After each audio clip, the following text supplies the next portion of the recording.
ओम शांति। अंतर्राष्ट्रीय महिला दिवस की सभी को बहुत बहुत बधाई हो।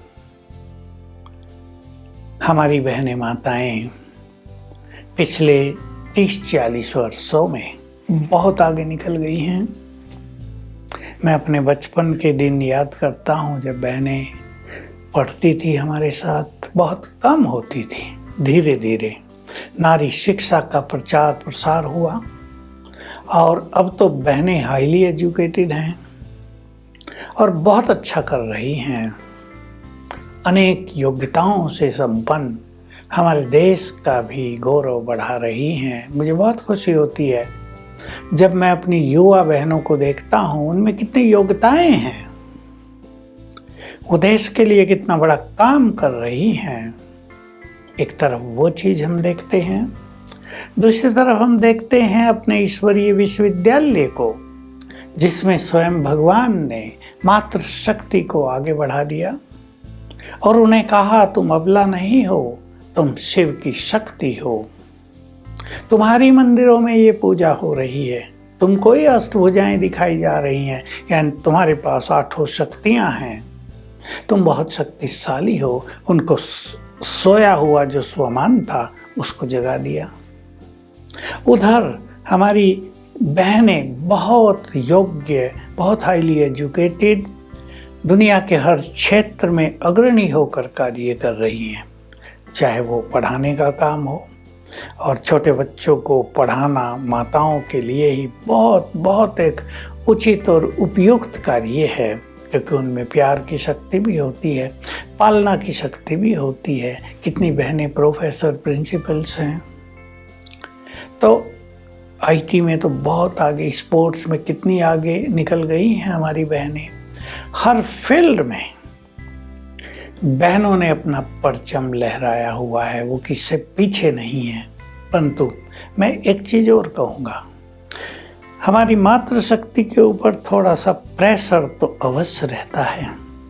देखिए, जॉब करने जाएंगी, घर में आएंगी, बच्चों की भी संभाल, भोजन भी बनाना है, अनेक चीज़ों को मैनेज करना, घर संभालना है, ज़्यादा काम हो जाता है।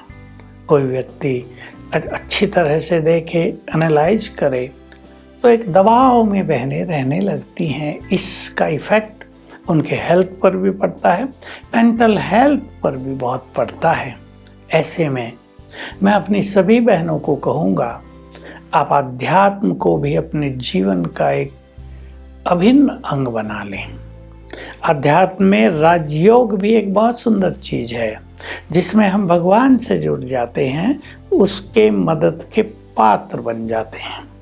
बहुत बड़ी चीज़ है, छोटी बात नहीं कही गई।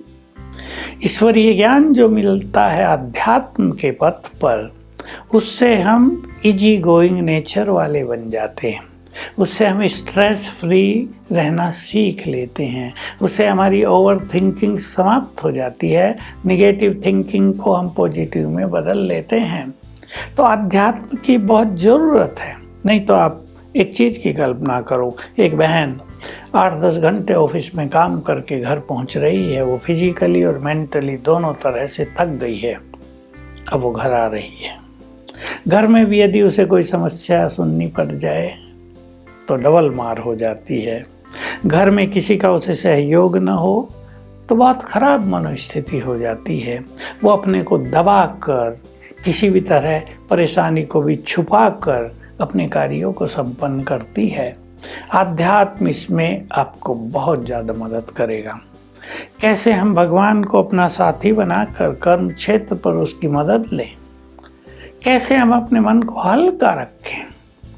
टेंशन भी है, कर्म क्षेत्र पर भी समस्याएं होती हैं, मनुष्य से कुछ गलती भी हो जाती है, हर मनुष्य आगे भी बढ़ना चाहता है, उसको प्रमोशन पाने के लिए कुछ स्टडी भी करनी होती है, ये सब है। आध्यात्म से मन की शक्ति बढ़ जाती है, बौद्धिक पावर भी, बौद्धिक क्षमता भी बहुत बढ़ जाती है। इसलिए मैं अपनी मातृ शक्ति को कहूँगा, आज के दिन आध्यात्म की और भी अपने कदम बढ़ाएं, तो आपका जीवन खुशियों से भरपूर हो जाएगा। प्यार की आप चैतन्य मूर्ति बन जाएंगी, क्योंकि मातृशक्ति के लिए प्रेममय होना, एक अनकंडीशनल प्रेम रखना सबसे ये बहुत आवश्यक होता है। घर में किसी को छोटे ही बच्चे हैं, उन्हें प्यार की बहुत ज़रूरत होती है, उन्हें प्यार की पालना देनी होती है। ऐसे में जो भिन्न भिन्न बातें संसार में प्यार को घृणा में बदल रही हैं, प्यार को ईर्ष्या द्वेष में बदल रही हैं, आध्यात्म उससे आपको बचाएगा। तो अपने को प्रेशर में नहीं रखना। बहुत हल्की हो जाए हमारी बहनें, अगर आप हल्के होंगे तो आपकी योग्यताओं में बहुत वृद्धि हो जाएगी, क्योंकि जो प्रेशर है ये मनुष्य की बौद्धिक क्षमता को कमजोर करने लगता है। दूसरी बात, आप शिव की शक्ति हो, कमजोर नहीं। दो बातें मैं कहूँगा अभी। मातृशक्ति कमजोर पड़ रही है इमोशनली काफ़ी बहनें वीक होती जाती हैं। और दूसरा, भय बढ़ता जाता है किसी न किसी तरह का, fear of future, fear of failure, fear of attachment, कई तरह की जो फियर है वो बहनों को सामना करना पड़ रहा है।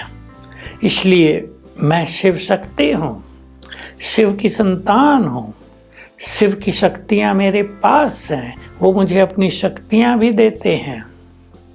हम उससे कनेक्ट हो जाएं तो वे सर्वशक्तिवान हैं, उनकी शक्तियाँ भी हमको मिलती जाएंगी। और हमारे अंदर जो छोटी मोटी कमजोरियाँ आ गई हैं उनको हम सहज ही पार कर लेंगे। देखिए, एक छोटा सा कमजोरी का संकल्प, भय का संकल्प, कुछ हो न जाए कहीं, मेरे बच्चों के साथ न कुछ हो जाए, छोड़ेंगे इस चीज़ को। आपको एक अवेयरनेस रहे कि हमारे संकल्प ही घटनाओं को अंजाम देते हैं। हमारे संकल्पों में ही क्रिएटिव एनर्जी है, एनर्जी उनसे जनरेट होती है। इसलिए आप वही सोचेंगे जो आप देखना चाहते हैं फ्यूचर में, कल परसों जो कुछ आप देखना चाहते हैं वैसे ही संकल्प करें। इमोशनली भी हमारी माताओं बहनों को कमज़ोर नहीं होना चाहिए। कुछ हो जाता है, बहुत सोचने लगती हैं, कमज़ोर पड़ जाती हैं, खुशी खो देती हैं, आंसू बहा लेती हैं। ठीक है, आंसू बहाने में कोई हर्जा नहीं है, लेकिन मन को निर्बल कर देना ये एक बड़ा लॉस है मनुष्य के जीवन में। मातृशक्ति को अच्छी तरह जानना चाहिए। आपका इफेक्ट आपके बच्चों पर संपूर्ण रूप से पड़ रहा है, केवल गर्भ में नहीं। जब तक बच्चे बड़े हों, कम से कम 12-15 साल तक आपकी हर चीज़ का इफेक्ट बच्चों पर आ रहा है। इसलिए आपको इमोशनली कमज़ोर नहीं, मोस्ट पावरफुल बनना है। मैं शिव की शक्ति हूँ और राजयोग से मुझे सर्वशक्तिवान से शक्तियाँ लेनी हैं, अपने को बहुत पावरफुल बनाना है। इसका अभ्यास करेंगे तो इमोशनली पावरफुल हो जाएं तो आप डबल काम कर सकेंगी। मैं देखता हूँ हमारी बहुत सारी बहनें समाज के लिए बहुत कुछ करती हैं, जॉब पर भी जाती हैं, बहुत कुछ करती हैं, लेकिन बहुत इजी रहती हैं, बहुत खुश रहती हैं, सबको मदद करती हैं। एक चीज़ और कहूँगा आज के सुंदर दिन पर, अपनी माताओं बहनों को थोड़ा सा अपनी इच्छाओं को कम करेंगे। देख लें, आज आप, मुझे ऐसी इच्छाएं तो नहीं उठती हैं जो मेरी भी खुशी को छीनती हैं और जो परिवार के लिए भी थोड़ी समस्याएं पैदा करती हैं। अपनी इच्छाओं को कम करें, समस्याएं कम हो जाएंगी।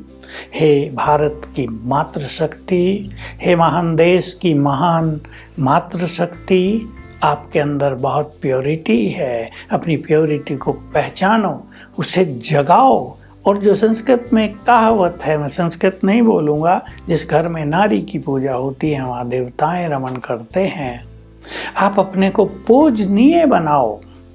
कोई व्यक्ति अगर अपना सम्मान खोता है तो उसका कारण वो स्वयं होता है, उसका जिम्मेदार वो स्वयं होता है। आप पवित्र आत्माएं हो, आपकी ही मंदिरों में पूजा हो रही है, वो सब आपके ही यादगार है। अपने को महान बनाओ और जिस देश की मातृशक्ति महान होगी वो सर्वोपरि होगा, वो विश्व गुरु बनेगा और यही भारत का भविष्य है। लेकिन इसमें सबसे बड़ा योगदान मातृशक्ति का होगा। तो पुनः पुनः इस सुंदर दिवस पर आप सभी को नमन भी और बहुत बहुत बधाई भी। ओम शांति।